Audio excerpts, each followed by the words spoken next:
የማርበርግ ቫይረስ ወረርሽኝን በአጭር ጊዜ ውስጥ በመቆጣጠር ረገድ ውጤታማ ስራ ስታከናውን የቆየችው ኢትዮጵያ አሁን ደግሞ በምርምሩ ዘርፍ ሌላ ታሪክ ሰርታለች።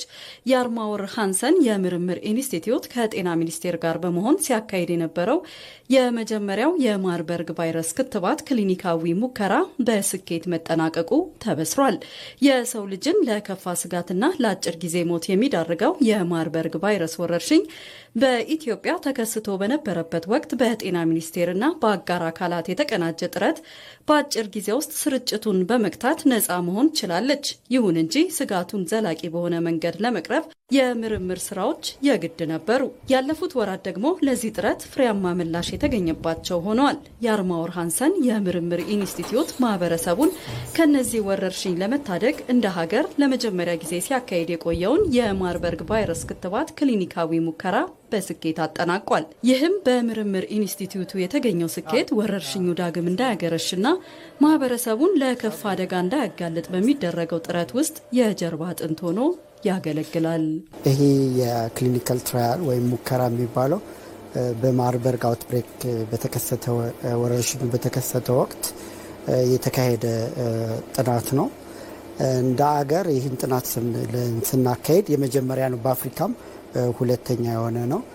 ዋናው የዚህ ክትባት አምራቹ ሳቢን የሚባል ነው። ሳቢን የሚባል የአሜሪካ ካምፓኒ ነው። ጥናቱ እንግዲህ ብዙ ኮምፖኔንቶች አሉት። አንደኛው የደህንነቱን መፈተሽ ነው። በእኛ ሀገር ኮንቴክስት፣ በእኛ ሀገር ማህበረሰብ ንክኪ ያላቸው ሰዎች ናቸው ጥናቱ ላይ ኢንቮልቭ የሚያደርጉት እና ደህንነቱ ምን ያመጣ ምንድን ነው የሚለውን እሱን። ሌላኛው ደግሞ ቅድም እንደተናገርኩት ፕሮቴክት ያደርጋል ነው። ሶስተኛው ደግሞ በተለይ ለፍሮንት ላይን ሄልዝ ወርከርስ አንቲቦዲስ ማምረት ይችላሉ ወይ፣ በምን ያክል ፍጥነት ነው የሚያመርቱትን የሚለው ነበር። ለ91 ቀን ነው የተካሄደው ይህ ሙከራ። ክትትል ያለው ጥናት፣ ሰዎች በየጊዜው እየመጡ ናሙና መረጃ የሚሰጡበት እየተንጠባጠቡ የሚቀሩ ሰዎች ነበሩ። በእኛ ግን 98% አችን ማድረግ ያ ትልቅ ሳክሰስ ነው። በተገኘውም ሴፍቲውን በተመለከተ ምንም አይነት የደህንነት ጎንዮሽ እንደማያመጣ ነው። ምንም ዜሮ ጎንዮሽ ነው እስካሁን በእኛ ጥናት። እንደ ሀገር እንደ ዓለምም ትልቅ ስኬት ነው ብዬ ነው የምቆጥረው። በጤና ሚኒስቴር የአርማወር ሃንሰን የምርምር ኢንስቲትዩት የማርበርግ ቫይረስ ወረርሽኝን ለመከላከል ሲያካሂድ የቆየውን የክትባት ሙከራ ጥናት በስኬት አጠናቆ ወረርሽኙ በተከሰተባቸው አካባቢዎች ወደ ትግበራ ገብተዋል። የነበረው ሁኔታ በጣም አስፈሪ ነበር።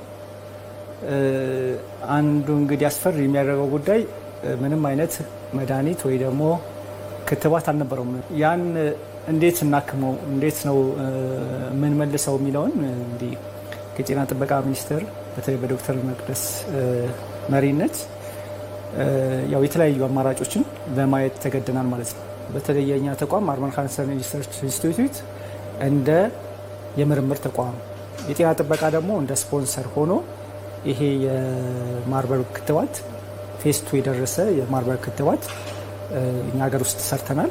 ስለዚህ ያንን ክትባት ወደ እኛ ሀገር ውስጥ ካመጣነ በኋላ የክሊኒካል ሙከራ ነው የሰራ ነው። እዚህ የክሊኒካል ሙከራን ለመስራት የሚያስፈልጉ ዓለም አቀፍ ደረጃዎች ስታንዳርዶችን አሟልተን ባለሙያዎችን አሰልጥነን የመሰረተ ልማት ኢንፍራስትራክቸሩን አሟልተን ወደ 527 የሚሆኑ ሰዎችን መከተብ ችለናል ማለት ነው። በኢትዮጵያ ለመጀመሪያ ጊዜ የተካሄደው የማርበርግ ቫይረስ ክሊኒካዊ የክትባት ሙከራ በከፍተኛ ጫና ውስጥ ሆኖ ውጤታማ ምላሽ የመስጠት አቅምን ያሳየና ኢትዮጵያ በምርምር ዘርፍ ያደረገችው ኢንቨስትመንት ውጤት ነው። ይህም መንግስት በራስ አቅም መስራት እንደሚቻል ያረጋገጠበትም ነው። ፌስ 2 ላይ የገቡ መድኃኒቶች በዛ ደረጃ ለዚህ አይነት በሽታ ብዙ የለንም ነበር በዓለም ላይ ማለት ነው።